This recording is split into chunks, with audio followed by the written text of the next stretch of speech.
Alright guys, welcome back to another video. Today I wanted this video to be different, but I'm still working on getting a new car for you guys, new, and it's just not going so well. But anyway, today I figured we could talk about how to build, or the basics of building a reliable Subaru. Now, obviously there's going to be different stages to reliability on a Subaru, but I just kind of wanted to jump into the basics because Subarus kind of get a bad rap because they can be more tedious to take care of and definitely more tedious and expensive to upgrade or mod. But anyway, so obviously the first thing is routine maintenance. You want to make sure you're changing your oil at the right time, every 3,000 miles, spark plugs, fluids, everything. Something to help monitor all that stuff would be some gauges. So right off the bat, I would recommend well, I shouldn't say right off the bat. Once you decide you're going to mod your Subaru a little bit, I would recommend an air fuel gauge, boost gauge, oil temp gauge, and oil pressure gauge, just so you can monitor those and head out any issues that might be coming. Or say your oil pressure drops, you stop, let your car warm up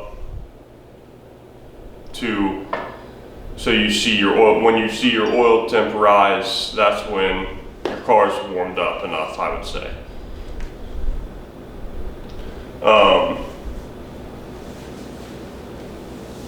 Starting off with a Subaru, I would recommend an air oil separator. There's a few different brands: Cobb, IAG, Perrin. Those are just the main ones off the top of my head. I have the IAG, as you can see.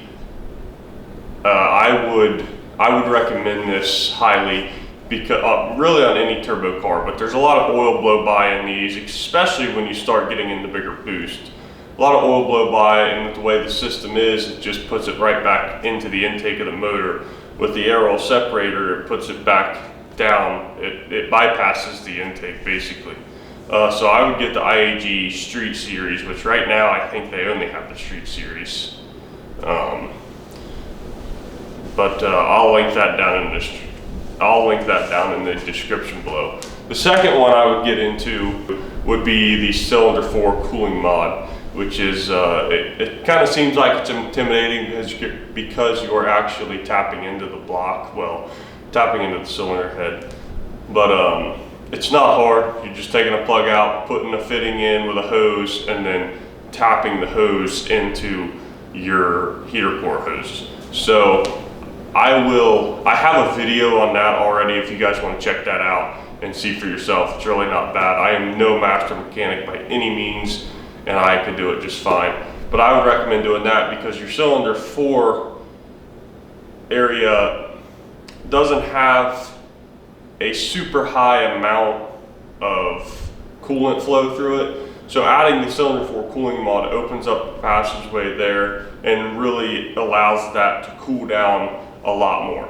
So doing that will just take out that factor if your motor happens to blow, which hopefully it doesn't. That's the whole point of this video, but you know, a Subaru is a Subaru.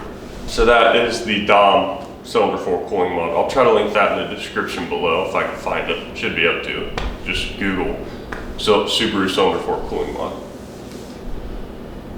Second one is we're talking about build a reliable Subaru. So I assume you guys are wanting to actually do stuff to the car.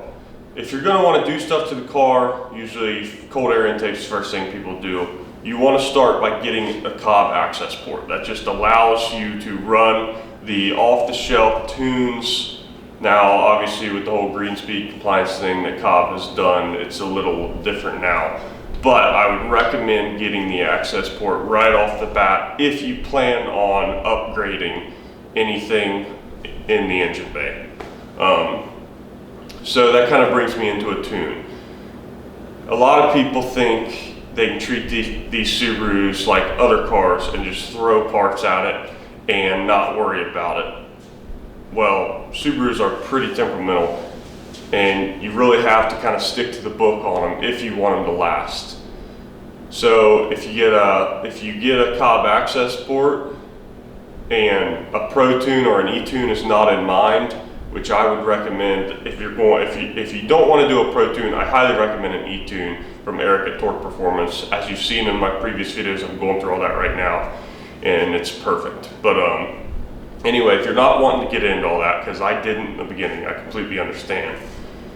You need to make sure you stick with the Cobb parts for the Cobb access port tunes, the OTS tunes.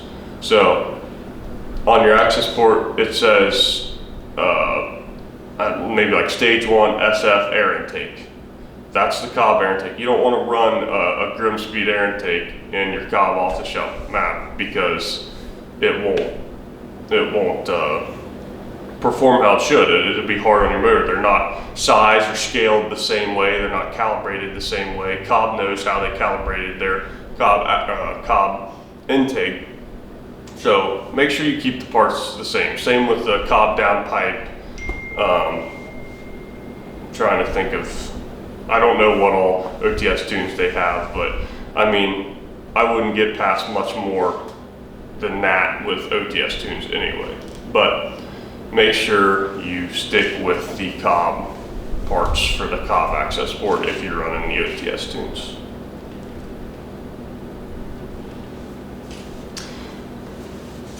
Make sure you find a reputable tuner if you're going to go the tuning route, dyno or E-Tune. Don't just think you got a buddy that knows how to do it.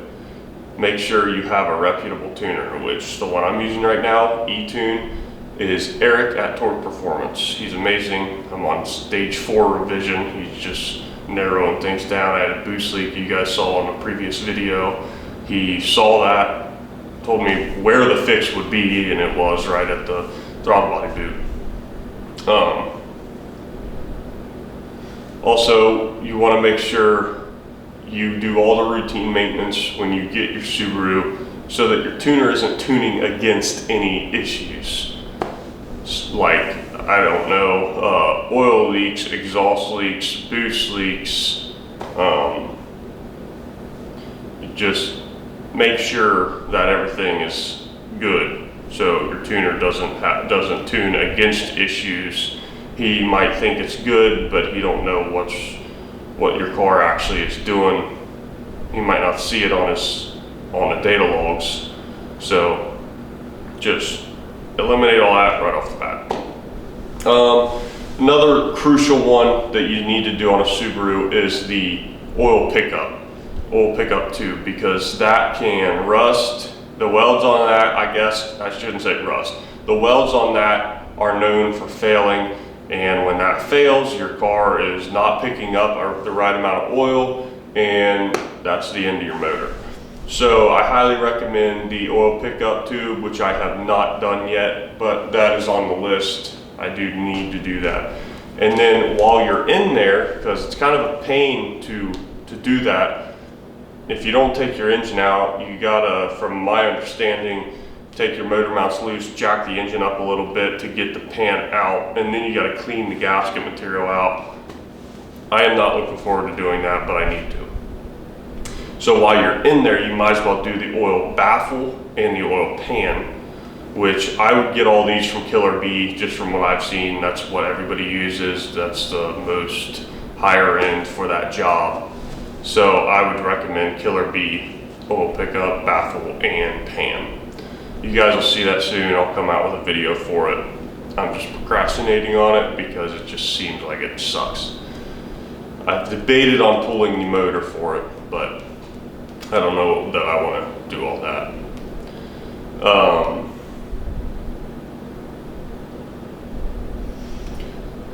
So I would say that is a very good start on how to build a reliable Subaru for basically for our 300, give or take a little horse build that we have done. You really got to treat these things right. You can't just throw parts at them and think that they're going to be good.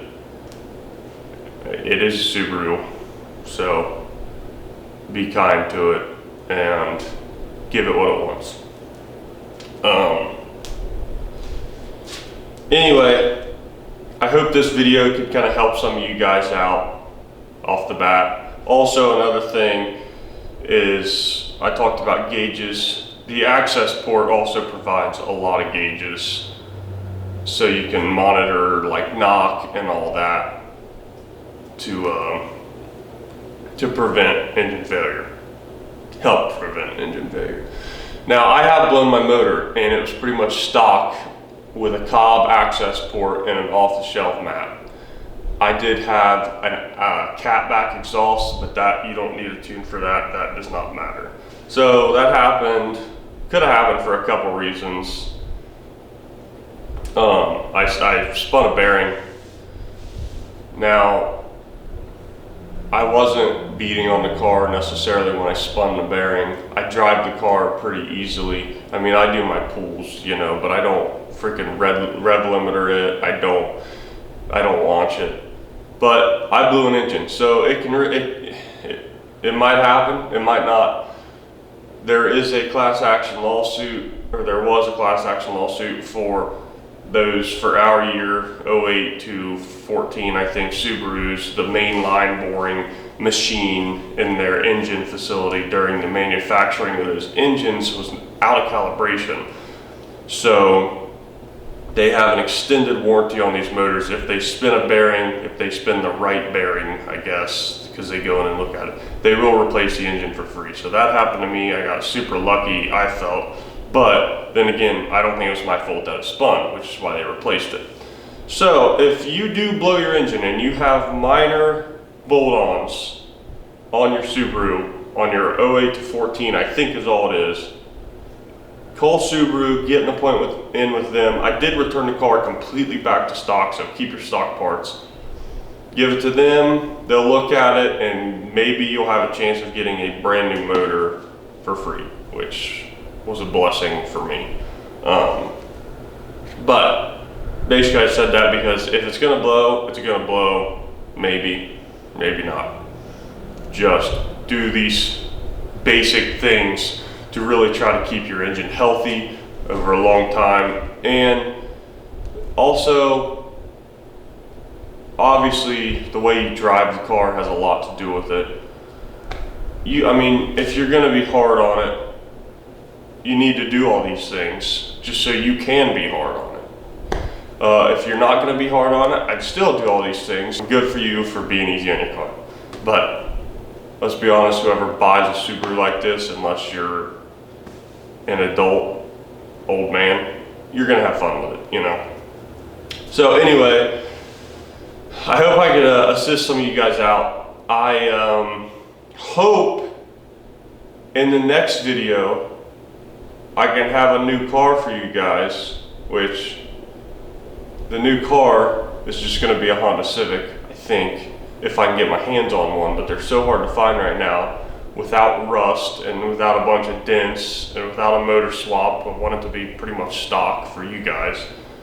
So I'm working on that. Hopefully the next video, there's one sitting right here, but we'll see. Thanks for watching, guys. If you're enjoying my content, help me out by subscribing to this video and tune in for many more to come.